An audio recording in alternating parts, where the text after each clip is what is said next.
আমাদের ছোট বাবা রাহানের বার্থডে উপলক্ষে সবাই খেতে আসলাম পারফিউমে।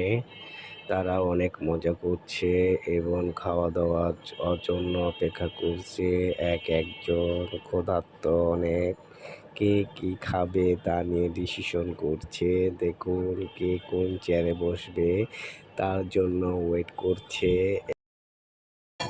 আয়ান, কি খাবা তুমি? মজা কি হবো? এই ঠান্ডা হলে মজা পাবি না।